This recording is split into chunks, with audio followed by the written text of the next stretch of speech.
Hi, welcome back to my garden. So if like me, you like to grow your succulents outside in the summer and then bring them in for winter, they may end up looking a little bit like this.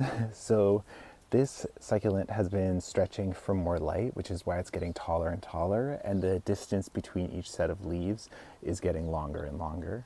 So if I put this one outside, it would very likely like flop over. It might even snap, and it could survive from that. Like this variety specifically like seems to trail pretty well as well. So if you grow them indoors year round and they look like this, then I would suggest moving them to a brighter spot. Or if you're somewhere like where I live, where it's pretty dark during winter because it's normally pretty cloudy, then I would get some grow lights to help out. These ones were under a grow light, but they were like a little bit too far away. It was kind of crowded under there. So in any case, if it ends up looking like this, then what you can do is you can come back and you can snip it. There's not really a specific place, but anywhere that you cut it, all the nodes underneath, so you'll be able to see like where there used to be leaves, there's like little marks. So all of those are capable of putting out new growth. And then what I do is I just like leave the leaves out, and then I'll take the leaves off of this guy as well.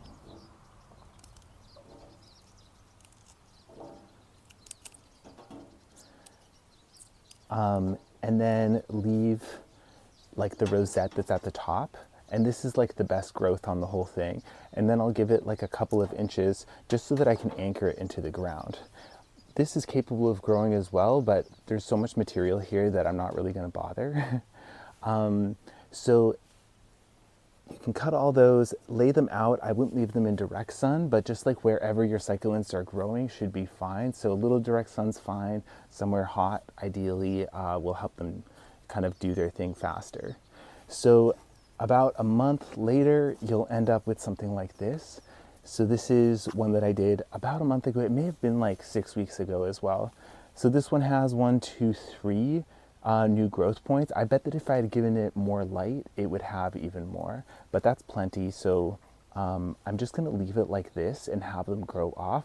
You could separate them, but I would wait till they're maybe at least this size, even a little bit bigger. I would say like maybe if they're like 2 inches across, they have a better survival rate. So if this was really crowded with like a bunch of different ones, then maybe I'd pick out like the 2 biggest ones and root them separately.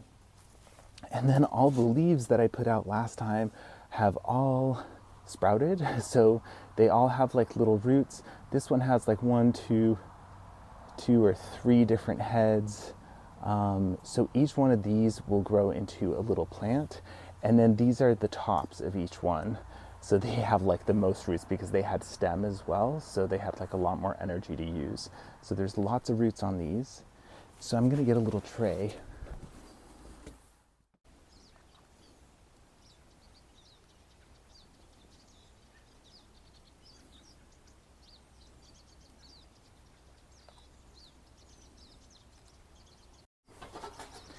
So these are just, I filled the cells with just regular garden soil, but it's a pretty like sandy mix. So if they don't have a lot of roots, I can just lie this on top. If the leaf is still like a little bit succulent, then that means there's more like energy to be had from it. So I'm just gonna leave it attached. If it's dried up and it's like papery, if it was like this, then I'll just like pull it off. I don't have to worry too much about what the roots are doing now because they'll find their way. And then unlike most things that like when you move them, you need to water them right away, these ones actually don't like that.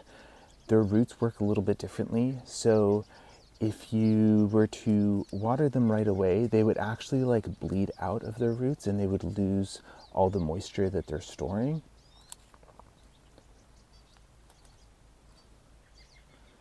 So it's best to kind of place them, let them establish, and then after a couple of weeks, their roots will have healed. Because right now it's like there's going to be like a ton of little micro cuts on them.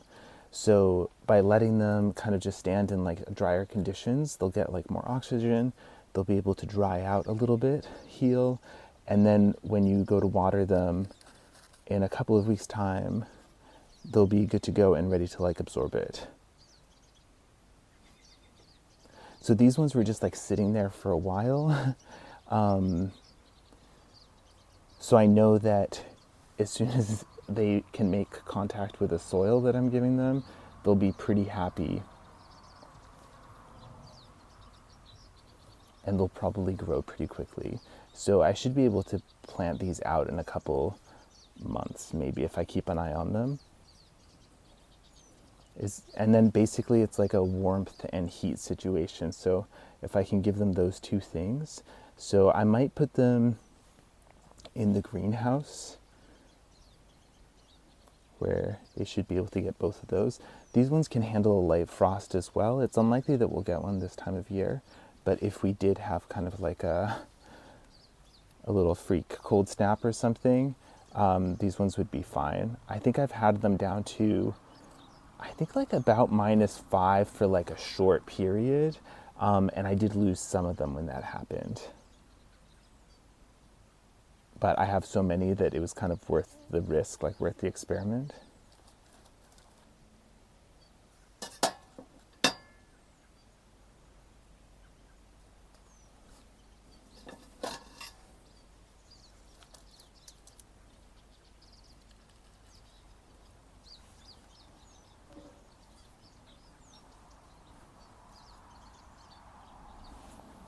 Cool, so the ones that didn't grow anything, I'm gonna get rid of.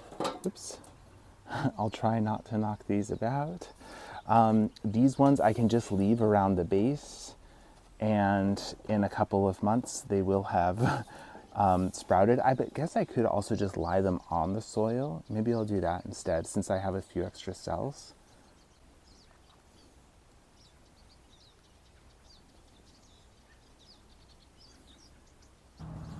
Okay, and then there's a few extras on the side, and then I'll let this guy callus as well. This one, I don't know if it'll show up on the camera, but there was some pest damage, and they had like aphids, and then they got thrips. And I think the damage that you can see here is the thrip damage. So I got some predatory mites and treated them, but I do see, I don't know if it's alive.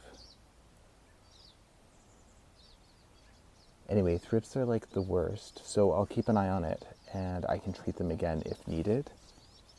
There you go. So you'll end up with like a ton more plants, and I think potentially just like more attractive plants if they're not like kind of super stretched. So yeah, get more light if your succulents are stretching, and if they have, give them a little chop up, refresh them, and then, I'm gonna end up, this is a 36 cell tray, so potentially a whole little horde of these to use this summer. So thanks for coming along for today's video, and I'll catch you next time.